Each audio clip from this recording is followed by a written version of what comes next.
Баршаңызға қайырлы күн. Үгітілмелі қамырдан жасалатын сүзбелі пирог дайындаймыз. Ол үшін бізге алдымен ұн, қаймақ, разрыхлитель, жұмыртқаның сарысы және қант қажет болады. Алдымен қаймаққа қантты қосып, оған жұмыртқаның сарысын қосып, азғантай шым-шым тұз қосып, бәрін бірге араластырып қоямыз. Одан кейін ұнға разрыхлительді қосып, екеуін араластырып, салқын сармай қосып, сармайды үккіштен өткіземіз.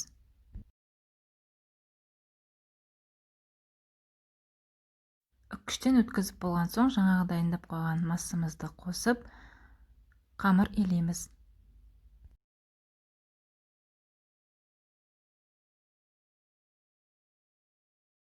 Қамырды илеп болған соң, 1 сағатқа холодильникке қоя тұрамыз. Енді начинкасын дайындаймыз. Ол үшін бізге сүзбе, жұмыртқа және қант қажет болады. Сүзбеге қантты қосып, жұмыртқаны қосып, барлығын жақсылап шанышқымен араластырамыз. Немесе блендермен араластырсаңыздар да болады. Енді холодильниктен алған қамырымызды екіге бөлеміз. Bir жағын үлкендеу қылып бөлеміз. Үлкендеу жағын жайып, 24 диаметрлік пирогтың формасын дайындап қоямыз. Соған қамырды жайғастырамыз.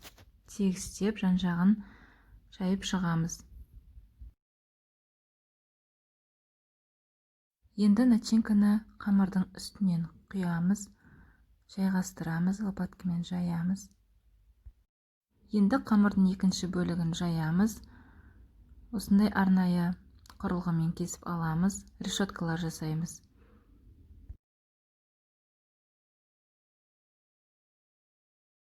Осылай видеодағыдай жайғастырып шығамыз үстіне.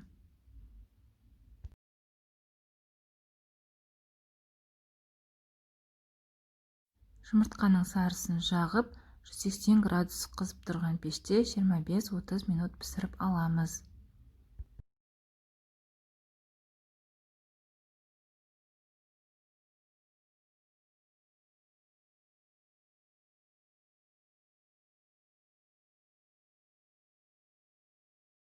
Міне біздің пирогымыз пісті, суыды. Суығаннан кейін аласыздар формасынан, және осылай үстіне сахарный пудра сепсеңіздер болады. Осымен біздің пирогымыз дайын. Видеоны соңына дейін көргеніңіз үшін рахмет. Менің каналыма тіркеліп, лайк басып, комментарий қалдыруды ұмытпаңыз.